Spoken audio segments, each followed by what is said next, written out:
Anti-D মানবদেহের এক দুষ্প্রাপ্য antibody বা রোগ প্রতিরোধক। এই অ্যান্টিবডি ধারণকারী এক অস্ট্রেলিয়ান মানব প্লাজমা বা রক্তরস দানের মাধ্যমে বাঁচিয়েছেন ২৪ লাখ নবজাতক শিশুর প্রাণ। তার নাম জেমস হ্যারিসন। তিনি গত ১৭ ফেব্রুয়ারি ৮৮ বছর বয়সে অস্ট্রেলিয়ার নিউ সাউথ ওয়েলসের একটি নার্সিংহোমে ঘুমের মধ্যে মারা যান। হ্যারিসন ১৮ বছর বয়স থেকে ৮১ বছর বয়স পর্যন্ত প্রতি ২ সপ্তাহে প্লাজমা দান করতেন। তার প্লাজমা দান ২০০৫ সালে এসে বিশ্ব রেকর্ড পর্যায়ে পৌঁছে।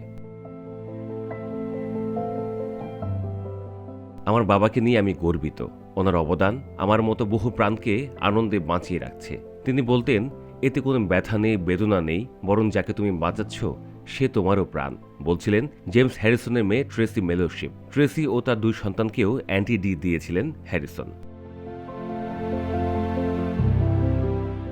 Australian red cross blood service, যা আরেক নাম লাইফ ব্লাড, তারা বলছে ১৪ বছর বয়সে হ্যারিসন নিজেও তার হৃৎপিণ্ডের অস্ত্রোপচারের সময় প্রচুর রক্ত গ্রহণ করেছিলেন এবং সে কারণেই তার দেহ অ্যান্টি-ডিতে সমৃদ্ধ হতে পারে। প্রসূতিদের লোহিত রক্তকণিকার ঘাটতি হলে তাদের শরীরে রোগ প্রতিরোধ ক্ষমতা কমে যায়। এতে গর্ভে থাকা সন্তানের রক্তেও সমস্যার সৃষ্টি হয়। ফলে মানব শিশুর ভয়াবহ রক্তশূন্যতা দেখা দিতে পারে, তার হৃদযন্ত্রের ক্রিয়া বন্ধ হয়ে যেতে পারে, এমনকি তারা মারাও যেতে পারে। এবং দুষ্প্রাপ্য অ্যান্টি-ডি এই সংকটটা দূর করে।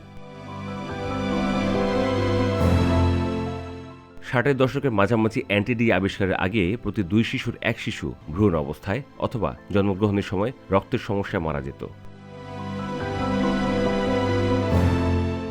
লাইফ ব্লাডের তথ্য অনুযায়ী অস্ট্রেলিয়ার ২০০-এরও কম ব্যক্তি রয়েছেন যাদের শরীর অ্যান্টি-ডি সমৃদ্ধ, যারা প্রতি বছর ৪৫,০০০-এরও বেশি প্রসূতি ও সন্তানের প্রাণ রক্ষা করছেন।